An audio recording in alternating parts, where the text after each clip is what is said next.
बांग्लादेश में अब यूनुस की तानाशाही पर ताला लगने वाला है, क्योंकि बांग्लादेश में फिर से तख्ता पलट के बड़े संकेत मिल रहे हैं।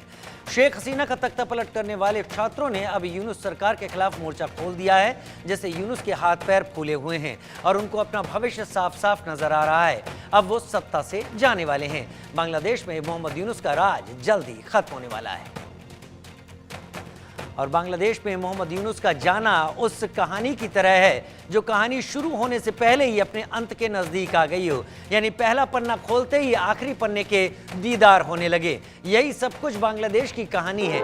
अगस्त में मोहम्मद यूनुस ने छात्रों के बल पर तख्ता पलट कर शेख हसीना को उखाड़ फेंका था। उसके बाद यूनुस ने छात्रों के इस आंदोलन की अगुवाई करते हुए कब उन छात्रों को कट्टरपंथियों के हाथों में जाने दिया और कब वो पूरा का पूरा आंदोलन खास तौर पर हिंदुओं के खिलाफ हो गया, हिंदू धर्म के हिंदू मतावलंबियों के खिलाफ हो गया, मंदिर तोड़े जाने लगे, आगजनी होने लगी और मोहम्मद यूनुस पूरी तरीके से आंख बंद करके बैठे रहे। लेकिन अब तस्वीर बदलनी शुरू हो गई है। मोहम्मद यूनुस ने जिस चालाकी के साथ बांग्लादेश की सत्ता पर कब्जा करने की कोशिश की थी, अब मोहम्मद यूनुस के भागने के दिन नजदीक आ रहे हैं।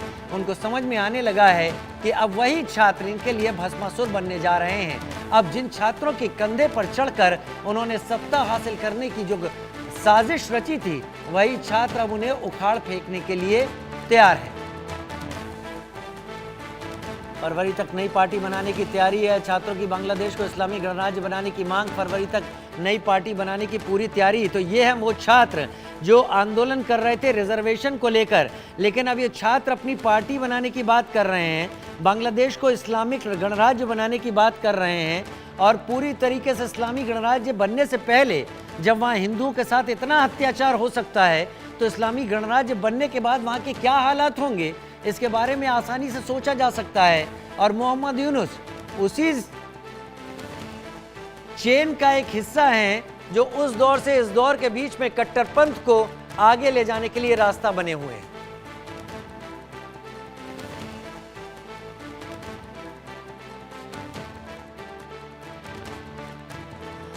उधर बांग्लादेश में फिर से तख्ता पलट की तैयारी सामने समझ में आने लगी है। ढाका में एक बार फिर से छात्रों ने जबरदस्त प्रदर्शन किया। शेख हसीना का तख्ता पलट करने वाले छात्रों ने हल्ला बोल किया है। शेख हसीना का तख्ता पलट करने वाले छात्रों ने हल्ला बोल किया है।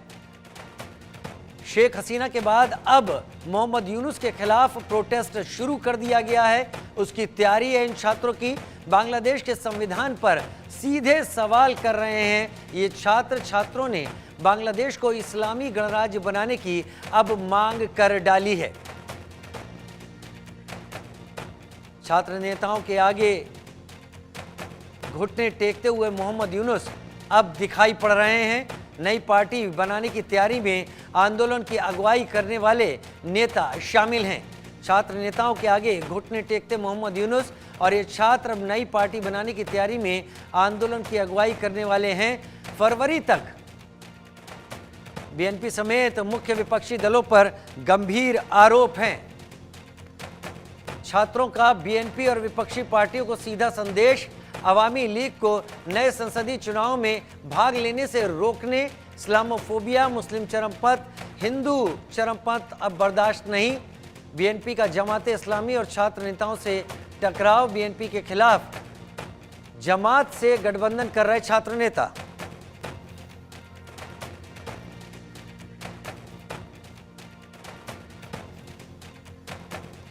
शोएब चौधरी मेरे साथ, बांग्लादेश के पत्रकार इस वक्त जुड़ गए हैं। एडिटर ब्लिट्स मेरे साथ जुड़ गए हैं और मेजर जनरल रिटायर्ड सुधाकर जी जुड़ गए हैं। बहुत स्वागत है आप दोनों का, क्योंकि आप दोनों के जरिए इस पॉलिटिक्स को समझना मेरे लिए आसान होगा और मेरे दर्शकों के लिए बहुत आसान होगा। क्योंकि जो हम तस्वीर देख रहे हैं, क्या वो हमें दिखाई जा रही है या फिर वो तस्वीर उन हालातों का आईना है जो आगे होने वाले हैं। पहले शोएब भाई आपका। शोएब भाई, आपने ही हमसे पिछली 2 चर्चाओं में, डिस्कशंस में ये बात कही थी कि मोहम्मद यूनुस भागने की तैयारी कर नहीं चुके हैं, वो निकल गए हैं। सिग्नल्स भी ऐसे आ रहे हैं कि अगर वो निकले नहीं हैं, छुपे हैं, तो उनका भागना भी तय है। अभी क्या हालात हैं बांग्लादेश में, चल क्या रहा है शोएब भाई?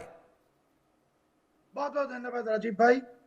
देखिए, बांग्लादेश में यूनुस जो वो स्विट्जरलैंड गए थे, जिस दिन ट्रम्प के शपथ ग्रहण हुआ, उसके बाद उन्होंने जो वापस भी आए बांग्लादेश में, मगर छुपा के रहे। बांग्लादेश धीरे धीरे अभी चले गए जिहादों के हाथ में, अलकायदा, इस्लामिक स्टेट, हिजबुत तहरीर, और इसके भी बड़ा बात है कि पाकिस्तानी आईएसआई ने ये देश मुल्क को धीरे धीरे कब्जा कर रहा है। जैसे पहले मैंने कहा कि बांग्लादेश ऑर्डिनेंस फैक्ट्री को इसने कब्जा कर ली। अभी हमारे खबर है कि सारे बॉर्डर में, बांग्लादेश इंडिया बॉर्डर में ये छोटे छोटे कैंप बना रहा है, जिसके जरिए ये भारत के अंदर जो आतंकवादी है या सेपरेटिस्ट है, इनको ट्रेनिंग देगा। मगर इन यूरोस के लिए सबसे बड़ी जो बैड न्यूज है कि उनके जो गुरु पाकिस्तान, ये तो भिखारी मुल्क है, आप भी जानते हैं, हम भी जानते हैं, और मेजर जनरल सुधाकर जी भी जानते हैं। और उनके इसके अलावा अभी यूनुस के जो मेन गार्जियन था अमेरिका में, डीप स्टेट डेमोक्रेटिक पार्टी के, बाइडेन, ओबामा, क्लिंटन, सोरोस, अभी तो इनके दिन खत्म हो गए, ट्रंप आ गए हैं। और ट्रंप आने के बाद इनके जो यूनुस के लिए अगले हफ्ते सबसे बड़ा जो चैलेंज आने वाला है सामने, कि ट्रंप बांग्लादेश की जो मेन एक्सपोर्ट है रेडीमेड गारमेंट्स, इसके ऊपर टैरिफ इम्पोज करने वाला है। और इसके जरिए ट्रंप ने यूनुस के ऊपर और बांग्लादेश आर्मी के ऊपर, क्योंकि ये बांग्लादेश आर्मी को अभी लेवल लगा दिया कि आर्मी ने ही जंगी जिहादियों को बांग्लादेश की पावर में बैठाया। सो जब भी दुनिया की कोई आर्मी को ऐसे टेररिज्म की टैगिंग हो जाता है कि टेररिज्म को हेल्प करता है, कोऑपरेट करता है, तो आर्मी के ऊपर भी सैंक्शन आ सकते हैं। और अगर आर्मी के ऊपर सैंक्शन आ गए तो बांग्लादेश की आर्मी जो यूएन पीस मिशन में काम करते हैं, इनको वापस भेजेगा। सो बांग्लादेश के हालात अभी ऐसा है कि एक चैलेंजिंग सिचुएशन, जहां आपने जो कहा, जैसे कहा कि इनके यूनिवर्सिटी के सो कॉल्ड छात्र ये चाहते हैं कि बांग्लादेश को खिलाफत बनाए या पूर्व पाकिस्तान बनाए, इस्लामिक स्टेट मीनिंग पूर्व पाकिस्तान। मगर इनके कोई ये से हरकतें कामयाब होने वाला है नहीं, क्योंकि बांग्लादेश के अभी जो इकोनॉमिक जो बिग चैलेंज आने वाला है, और यूनुस भी समझ गए हैं कि इनके दिन खत्म हो गई। अभी यूनुस के लिए एक क्या चाहते हैं कि वो एक एग्जिट पॉइंट चाहते हैं, क्योंकि वो भागेगा भी तो जहां भी जाएगा, फ्रांस जाएगा, अमेरिका जाएगा, स्विट्जरलैंड जाएगा, जहां भी जाएगा। सो इनके साथ जो हिलारी क्लिंटन के बहुत सारे बिजनेसेस है, इंक्लूडिंग ग्रामीण अमेरिका, ये इन्वेस्टिगेशन में आ जाएगा। तो यूनुस को तो सैंक्शन लगेगा दुनिया के जहां भी जाएगा। सो यूनुस के लिए ये बहुत एक मुसीबत की हालत है, वक्त है। पाकिस्तानी आईएसआई की तो आप जानते हैं कि पाकिस्तान जहां भी जाती है वहां ही बर्बाद करता है। सो मगर शुक्र है कि पाकिस्तानी आईएसआई का ये जो कॉन्स्पिरेसी था, ये बांग्लादेश में कामयाब होने वाला है नहीं। और आपने जो कहा